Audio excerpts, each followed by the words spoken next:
இந்திய கம்யூனிஸ்ட் கட்சியினுடைய 26வது மாநில மாநாடு வெற்றி பெறுவதற்கு மார்க்சிஸ்ட் கம்யூனிஸ்ட் கட்சியின் தமிழ் மாநில குழுவின் சார்பில் என்னுடைய புரட்சிகரமான வாழ்த்துக்களை முதலில் தெரிவித்துக் கொள்ள விரும்புகிறேன். இந்த நிகழ்ச்சியினுடைய தலைப்பு வெல்க ஜனநாயகம் என்பது இன்றைய அரசியல் சூழ்நிலையில் மிக மிக அவசியமானதும் மிக முக்கியமான ஒரு தலைப்பிலே நீங்கள் தேர்வு செய்து இந்த அனைத்து கட்சியினுடைய தலைவர்களையும் அழைத்து இப்படி ஒரு நிகழ்ச்சி நடத்துவது என்பது மிக சிறப்புக்குரிய ஒன்று என்பதை நான் முதலில் குறிப்பிட விரும்புகிறேன். ஏனென்று சொன்னால் இன்றைக்கு இந்திய ஒன்றியத்தை ஆண்டு கொண்டிருக்கக்கூடிய பாரதிய ஜனதா கட்சி என்னென்ன வகையிலே எல்லாம் இந்திய அரசியல் சாசனத்துக்கு விரோதமாக செயல்பட முடியுமோ அத்தனை செயல்களிலும் அவர்கள் ஈடுபட்டு கொண்டிருக்கிறார்கள். இந்திய அரசியல் சாசனம்தான் நம் அனைவரையும் வழிநடத்துகிறது. இந்தியாவினுடைய முதல் குடிமகளாக இருக்கக்கூடிய குடியரசுத் தலைவர் துவங்கி சாதாரண குடிமக்கள் வரை அனைவரையும் கட்டுப்படுத்துவதும் வழிநடத்துவதும் இந்திய அரசியல் சாசனம். அந்த அரசியல் சாசனத்துடைய அடிப்படை கோட்பாடுகளாக இருக்கக்கூடிய ஜனநாயகம், மதச்சார்பின்மை, கூட்டாட்சி கோட்பாடு ஆகிய இந்த 3 அம்சங்களிலும் ஒரு மிகப்பெரிய தாக்குதலை ஒன்றிய பிஜேபி அரசாங்கம் நடத்தி கொண்டிருக்கிறது. அவர்களுக்கு ஜனநாயகத்திலே நம்பிக்கை இல்லாத கூட்டம்தான் இன்றைக்கு ஆட்சி பொறுப்பிலே இருந்து கொண்டிருக்கிறது. இந்திய அரசியல் சாசனம் இந்திய நாட்டுக்கு மக்களுக்கு வழங்கி இருக்கக்கூடிய அடிப்படை உரிமைகளை எல்லாம் பறிக்கக்கூடிய வகையில் அவர்கள் பல்வேறு புதிய சட்டங்களை ஏற்றி கொண்டிருக்கிறார்கள். இம்மென்றால் சிறைவாசம், ஏனென்றால் வனவாசம் என்று சொல்லத்தக்க அளவுக்கு ஆட்சியாளர்களுக்கு எதிராக நீங்கள் விரல் நீட்டினால் உங்களுடைய விரல் வெட்டப்படும் என்கிற அளவுக்கு மிக கொடூரமான சட்டங்களை இயற்றி சட்டத்தின் பெயரால் அடக்குமுறைகளை சிறைகளில் தள்ளுவது, அடக்குமுறைகளை ஏவுவது, கால வரையறை இல்லாமல் சிறையிலே வைப்பது போன்ற கொடூரமான நடவடிக்கைகளில் இந்திய ஆட்சியாளர்கள் ஈடுபட்டிருக்கிறார்கள். நம்ம நாட்டினுடைய அரசியல் சாசனத்துடைய அடிநாதமாக விளங்கக்கூடிய மதச்சார்பின்மை என்கிற கோட்பாட்டை அவர்கள் ஏற்பவர்கள் அல்ல. மதச்சார்பு என்பதைத்தான் அவர்கள் தங்களுடைய கொள்கையாக வைத்திருக்கிறார்கள். ஆகவே மதச்சார்பற்ற கோட்பாட்டுக்கு விரோதமாக மதச்சார்புள்ள ஒரு நாடாக இந்தியாவை மாற்றுவதற்கு மிக கடுமையாக அவர்கள் முயற்சித்துக் கொண்டிருக்கிறார்கள். ஆகவேதான் இந்திய அரசியல் சாசனத்திற்கு மாற்றாக மனு தர்மத்தின் அடிப்படையிலான ஒரு புதிய அரசியல் சாசனத்தை உருவாக்க வேண்டும் என்கிற முறையிலேதான் அவர்களுடைய அணுகுமுறைகள் முழுவதும் இருந்தது. ஆனால் அதிர்ஷ்டவசமாக கடந்த 24வது நாடாளுமன்ற தேர்தலில் அவர்கள் எதிர்பார்த்ததை போல ஒரு மிருகபல மெஜாரிட்டி கிடைக்காதனுடைய விளைவாக தற்காலிகமாக அரசியல் சாசனம் என்பது பாதுகாக்கப்பட்டிருக்கிறது. ஒருவேளை அவர்கள் எதிர்பார்த்ததை போன்ற ஒரு மெஜாரிட்டி என்பது கிடைத்திருந்தால் இந்த 5-6 மாத காலத்திற்குள்ளாகவே அவர்கள் ஒருவேளை அரசியல் சாசனத்தை மாற்றியிருந்தாலும் மாற்றியிருப்பார்கள். ஆகவே இன்றைக்கு அரசியல் சாசனத்தை பாதுகாப்பு என்பது எல்லாவற்றையும் விட நமக்கு முன்னால் இருக்கிற மிக முக்கியமான ஒரு பிரச்சனையாக மாறி இருக்கிறது என்பதை உங்களுடைய கவனத்துக்கு நான் கொண்டு வர விரும்புகிறேன். அதை போலவே அரசியல் சாசனம் வழங்கி இருக்கக்கூடிய மாநிலங்களுக்கு வழங்கி இருக்கக்கூடிய அதிகாரங்கள், மத்திய அரசாங்கத்திற்கு வழங்கி இருக்கக்கூடிய அதிகாரங்கள், 2 அரசாங்கங்களுக்கும் இடையிலே இருக்கக்கூடிய அதிகாரங்கள், இவை எல்லாவற்றையும் மாற்றி அமைப்பது என்கிற முறையிலே தான் அவர்கள் செயல்பட்டுக் கொண்டிருக்கிறார்கள். குறிப்பாக பிஜேபி அல்லாத மாநில அரசாங்கங்கள் எங்கெங்கெல்லாம் இருக்கிறதோ அந்த மாநில அரசாங்கங்களுக்கு எதிராக என்னென்ன தொந்தரவுகளை ஏற்படுத்த முடியுமோ அத்தனை தொந்தரவுகளையும் அவர்கள் ஏற்படுத்திக் கொண்டிருக்கிறார்கள். குறிப்பாக மாநில உரிமைகளை பறிப்பது, நிதி ஒதுக்கீட்டில் பாரபட்சம், வரி வருவாயில் பங்களிப்பதிலே பாரபட்சம், கடன் வாங்குவதற்கு கூட அனுமதிக்காத போக்கு, இவை எல்லாவற்றுக்கும் மேலாக ஆளுநர்கள் மூலமாக எவ்வளவு குடைச்சல் கொடுக்க முடியுமோ அத்தனை குடைச்சல்களையும் ஒன்றிய பிஜேபி அரசாங்கம் கொடுத்து கொண்டிருக்கிறது. பிஜேபி அல்லாத மாநில அரசாங்கம் சுயேட்சையாக செயல்படக்கூடாது, சுயேட்சையாக அது ஆட்சி நடத்தக்கூடாது, மத்திய அரசாங்கத்தை அண்டித்தான் அது இருக்க வேண்டும். இல்லை என்று சொன்னால் நாங்கள் சுதந்திரமான முறையில் மாநில அரசாங்கத்தை நடத்துவதற்கு அனுமதிக்க மாட்டோம் என்கிற போக்கிலேதான் ஒன்றிய பிஜேபி அரசாங்கம் செயல்பட்டுக் கொண்டிருக்கிறது. ஆகவே இத்தகைய சூழ்நிலையில் ஏற்கனவே அரசியல் சாசனம் வழங்கி இருக்கக்கூடிய உரிமைகளை பாதுகாப்பது என்பது தமிழ்நாடு, கேரளா போன்ற மாநிலங்களை பொறுத்தவரை மிக முக்கியமான பிரச்சனையாக இருந்து கொண்டிருக்கிறது என்பதை உங்களுடைய கவனத்துக்கு நான் கொண்டு வர விரும்புகிறேன். ஆகவே இத்தகைய பாசிச தன்மை கொண்ட பிஜேபி அரசாங்கத்தை வீழ்த்துவது என்பது மிக முக்கியமான ஒன்று. அதற்காக அனைத்து ஜனநாயக சக்திகளையும் இடதுசாரி சக்திகளையும் ஒன்று திரட்டுவதன் மூலமாக பிஜேபியை ஆட்சி அதிகாரத்திலிருந்து அப்புறப்படுத்துவதற்கான எல்லா விதமான வாய்ப்புகளையும் முயற்சிகளையும் கம்யூனிஸ்ட் கட்சிகள் மேற்கொள்ளும் என்று நான் இந்த நேரத்திலே தெரிவித்துக் கொள்ள விரும்புகிறேன். அதை போலவே ஒன்றிய பிஜேபி அரசாங்கம் கடைபிடிக்கக்கூடிய பொருளாதார கொள்கையினுடைய விளைவாக இன்றைக்கு நாடு முழுவதும் கடுமையான விலைவாசி உயர்வு, வேலையின்மை போன்ற பிரச்சனைகள் காரணமாக மக்கள் சொல்லன்னா துயரத்துக்கு ஆளாகி இருக்கிறார்கள்.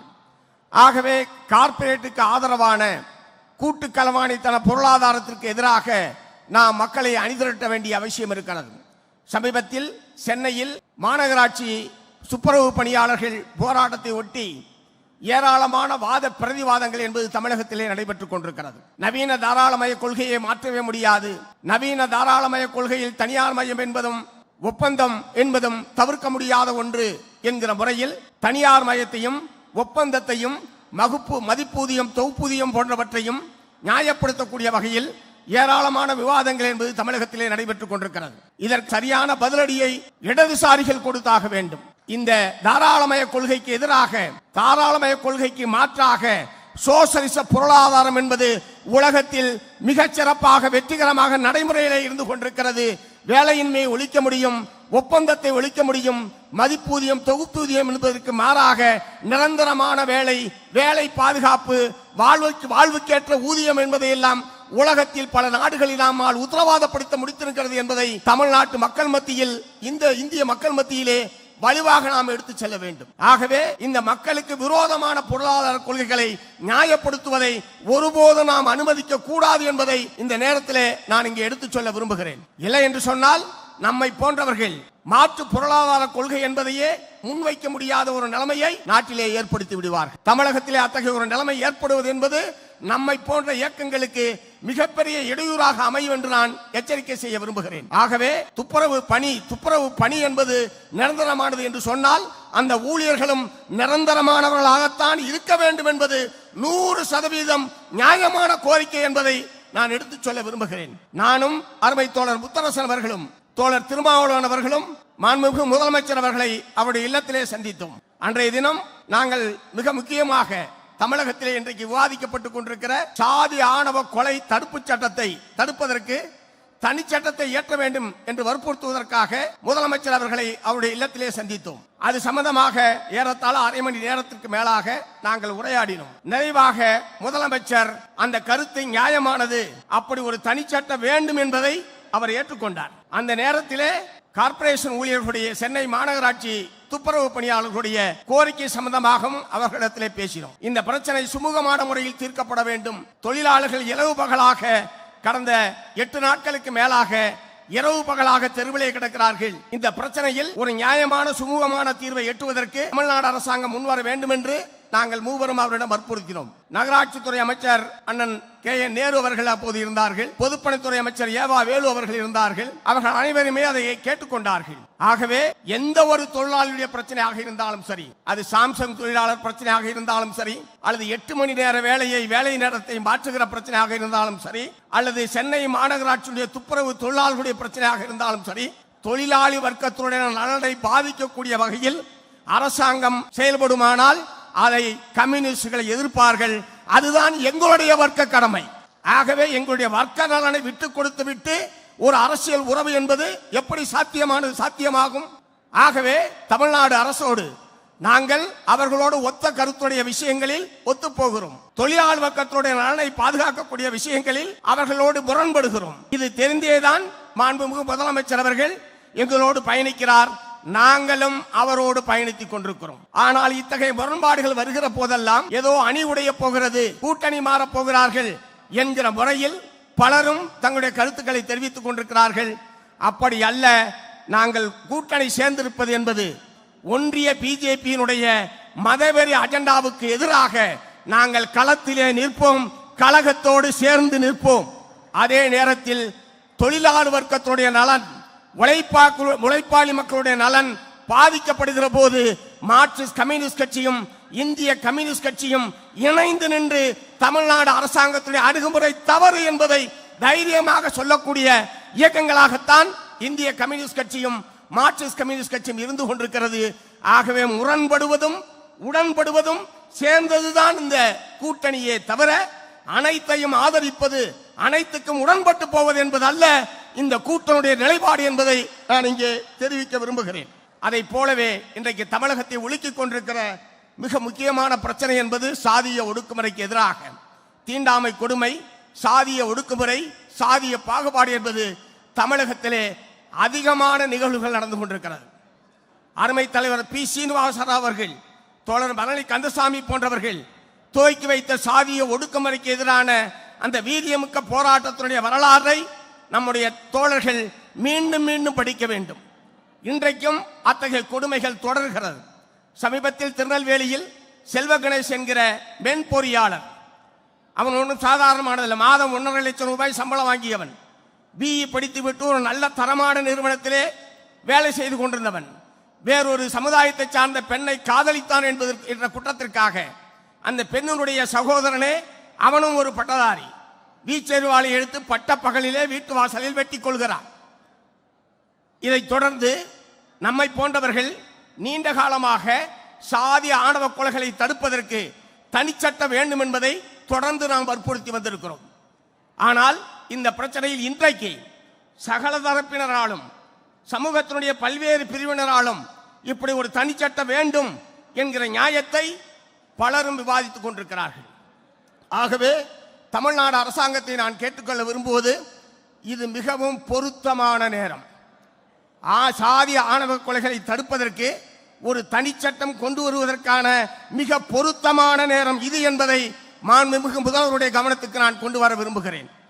ஏனென்று சொன்னால், சமூகத்தில் இத்தகைய ஒரு கோரிக்கைக்கு ஆதரவான ஒரு போக்கு எழுகிற போது தேர்தல் முடிவுகளை பற்றி கவலைப்படாமல், வாக்குகளை பற்றி கவலைப்படாமல், தமிழ் சமூகத்தினுடைய ஒட்டுமொத்த தமிழகத்தினுடைய முன்னேற்றத்தை கவனத்தில் கொண்டு நாகரிகமான ஒரு சமூகமாக தமிழ் சமூகம் இருக்க வேண்டும் என்பதை அடிப்படையாக கொண்டு இத்தகைய ஒரு தனிச்சட்டத்தை தைரியமாக தமிழ்நாடு முதலமைச்சர் கொண்டு வர வேண்டும். 2 கம்யூனிஸ்ட் கட்சிகள் மட்டுமல்ல, முற்போக்காளர்கள், ஜனநாயகவாதிகள், சோசியலிசவாதிகள் அனைவரும் உங்களை ஆதரிப்பதற்கு தயாராக இருக்கிறார்கள். அப்படி ஒரு சட்டத்தை கொண்டு வர வேண்டும் என்று இந்த மாநாட்டின் வாயிலாக மாண்புமிகு முதலமைச்சர் அவர்களை நான் கேட்டுக்கொள்ள விரும்புகிறேன்.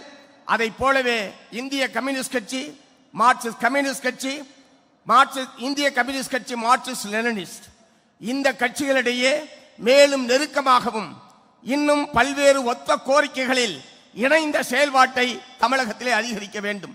இடதுசாரி சக்திகள் வலுப்பெறுவதை பொறுத்துத்தான் மற்ற ஜனநாயக சக்திகள் நம்மோடு மேலும் மேலும் நெருக்கமாகவும் வலுவாகவும் வருவதற்கு அதுதான் உதவி செய்யும். நம்முடைய சொந்த பலம் வளராமல் மற்றவர்கள் நம்மை மதிக்க மாட்டார்கள், நம்மோடு இணைந்து வரமாட்டார்கள். ஆகவே நான் தோழர்களை எல்லாம் மெத்த பணிவோடு கேட்டுக்கொள்ள விரும்புகிறேன். இடதுசாரி இயக்கங்கள் தமிழகத்திலே மேலும் மேலும் வலுப்பெற வேண்டும். இடதுசாரி சக்திகளுடைய பணிகள் அதிகரிக்கப்பட வேண்டும். சோசலிச கொள்கையின் மீது, சோசலிசம் தான் ஒரே மாற்று என்பதை தமிழக மக்கள் மத்தியில் பட்டு தொட்டி எங்கும் கொண்டு செல்வதன் மூலமாக, சோசலிசத்தின் பக்கம் தமிழக மக்களை திசை திருப்புவதன் மூலமாக தமிழகத்திலே இடதுசாரிகள் பலம் பொருந்தியவர்களாக வளர்ந்து கொண்டிருக்கிறார்கள் என்கிற நிலைமையாம் நான் ஏற்படுத்த வேண்டும். ஆகவே பாசிச சக்திகளை எதிர்ப்பதில் இடதுசாரிகள், ஜனநாயக சக்திகள், ஒத்த கருத்துடையவர்கள் அனைவரையும் நாம் ஒன்று சேர்த்து பாசிசத்திற்கு எதிராக, மதவெறி கூட்டத்திற்கு எதிராக களத்திலே நிற்போம். அதே நேரத்தில் தொழிலாளி வர்க்கத்தினுடைய, உழைப்பாளி வர்க்கத்தினுடைய முன்னேற்றத்திற்காக இடதுசாரிகள் வலுவாக களமாடுவோம் என்று கூறி, மீண்டும் ஒரு முறை இந்திய கம்யூனிஸ்ட் கட்சியினுடைய 26வது மாநில மாநாடு எல்லா வகையிலும் வெற்றி பெற வேண்டும். மார்க்சிஸ்ட் கம்யூனிஸ்ட் கட்சி இந்திய கம்யூனிஸ்ட் கட்சியோடு இணைந்து செயலாற்றும் என்று கூறி வாய்ப்புக்கு நன்றி கூறி நிறைவு செய்கிறேன். வணக்கம்.